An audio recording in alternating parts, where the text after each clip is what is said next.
This is Podco Media Networks. On episode 103 of Confessions of a Marketer, we're talking human experiences. Hi, it's Mark Reed Edwards. Welcome back to Confessions of a Marketer. Steve Randazzo is back in to discuss his new book about making connections in this digital world and the human component of that. We'll have that chat in just a moment. Next time, David C. Baker on building an agency. Carmen Perry will be here soon on the biggest challenges for marketers. And we've got Rich Lyons on marketing the holidays, a couple of discussions on conversion, one with John McDonald, the other with Justin Christensen. Chris Stefanik will be here to discuss storytelling. Shay Rowbottom will be joining us on viral videos. And Kiri Masters will be here to discuss marketing and Amazon. Plus, we have Nathan Hirsch on finding the right freelancers. Lots more in store, so stay tuned. Okay, back to Steve Randazzo. In the second part of our chat, we delve more into the emotional connections that experiences can foster. Plus, Steve shares stories about experiences he's created for Tractor Supply Company and Disney.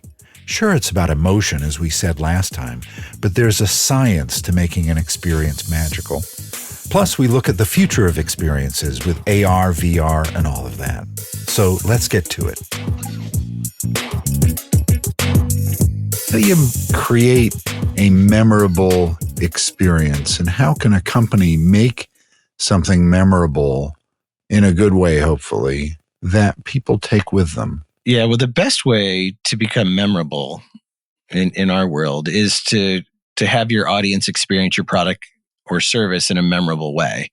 So there's some really simple ways to become memorable.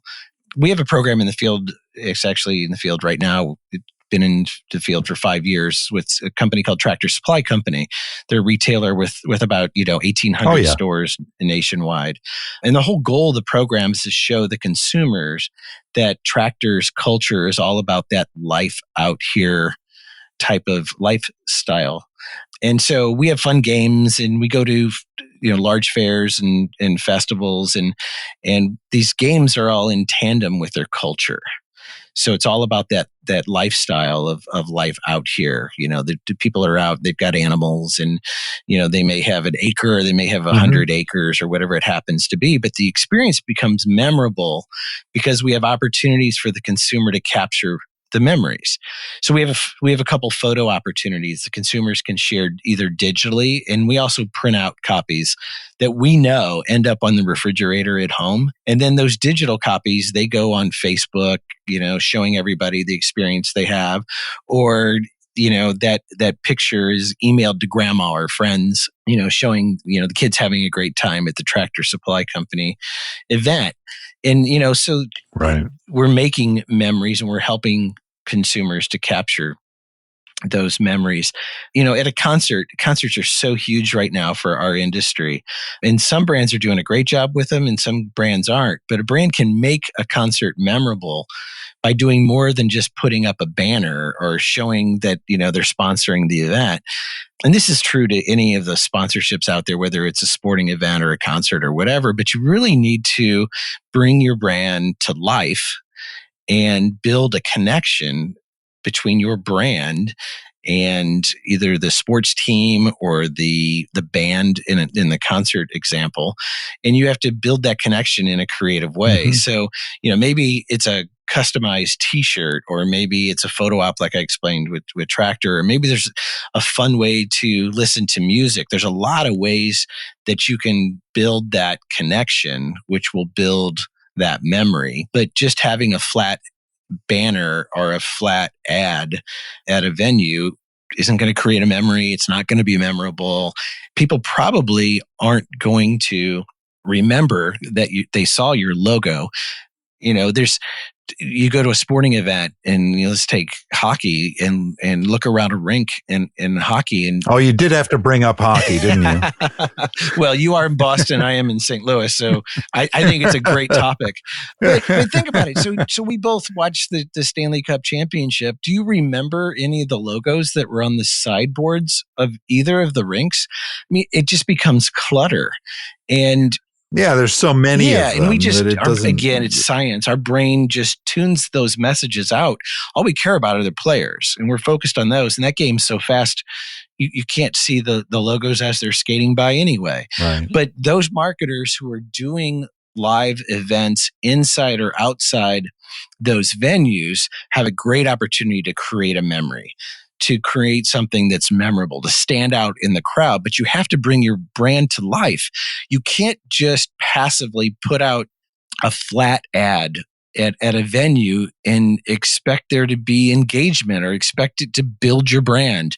I know a lot of those programs, the sponsorship packages have tickets to the game, so you can invite customers and all that stuff. And that's great because you get face to face, but you're leaving off 20,000 people in that ice arena that you're not engaging with because you're not bringing your brand to life. There's no, I think return on emotion is going to be a new metric that people are going to talk about more and more.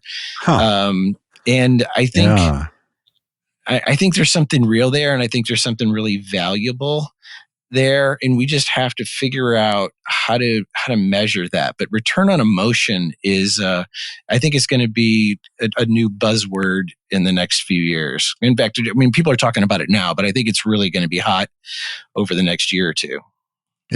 That's all as a result of a connection that you make with your customer. That's exactly true. Yeah. So do you have any war stories from working with big brands like Disney? You mentioned a little bit about Tractor Supply Company. Do you have any war stories you want to share? Well, first of all, we love working with Disney. Disney's a great brand. Not only great people, but the brand is amazing. So, the marketing that's been around the Disney brand for the past 50 years is brilliant. It's brilliant, and it's without all question. Centered around emotional connections. So we love working with them. They'll tell you they're tough, and there's definitely the Disney way, but we have high standards too. So there really isn't a gap from that standpoint. But everything about their brand, everything they do is on purpose and to drive an emotional connection. Where else can you get away with saying, hey, you're at the happiest place on earth? You go to their parks, you see those signs, all over the place. And it's an experience. It may be the kind of prototypical experience marketing thing ever. It was the vision of Walt Disney to have this park, in California and then in Florida, as a kind of 3D in-person representation of the values that Disney kind of made up in movies. And to have that brought to life, that's a pretty astounding thing, thinking back 50, 60 years ago when these parks were created. Yeah, you talk about vision. Unbelievable. And consistency in messaging is also important with Disney. But yeah, everything is about an experience and building that connection, which turns into a memory. I used that earlier in our conversation about, everybody remembers their first trip to Disney. Everybody probably remembers every trip to Disney because each one is amazing. And they do some amazing experiences where if you've got a little girl, you can go have breakfast, with the princesses and my daughter's done that. Oh yeah. It's amazing how smart they are and how consistent they are and how much they understand how building that emotional connection is so important. So you go to that breakfast and then you hit one of their stores and you buy a couple $100 worth of stuff. It's brilliant. Yeah. All because you're on that emotional high, right? That you're trying to bring it with you with the stuff that you put in the bag. Yeah. So, talk about that science of experiences. When you're at Disney, dopamine is just like hitting you every single minute. And it's like, oh my God, I don't care if you're 6 or you're 60. You see kids you see adults acting like kids and you see kids acting like kids. And it's just a great, fun place to be. And, it's the happiest place on earth. And they do everything on purpose. I'm not a huge fireworks fan, but wow, fireworks at Disney World, leave every other fireworks experience in the dust. You're right. It's And they do it just every single night. every night. Yeah. They do what we get on the Esplanade here in Boston. They do every night. Yeah. It's a pretty incredible experience. It really is. And it's really an encapsulation of everything in our experiential marketing world, and done the best of the best. And that's why we love working with them, because gosh, who doesn't want to work with the best of the best and bringing their brand to life? We've got some amazing programs that we've done with them. And, like I said, we're really proud of the relationship we have with them. Yeah. So where do you think experiential marketing is heading with AR, VR, all that? Are we heading in that direction, or is the value of a person-to-person, in-person interaction and experience still going to be there? Well, I definitely think that AR and VR are here to stay. However, nothing beats a live experience. So AR and VR are, a replication of live. Live is live. So I think our industry will continue to grow, and I think brands will continue to look for ways to stand out in the digital clutter. And I don't see digital clutter going away.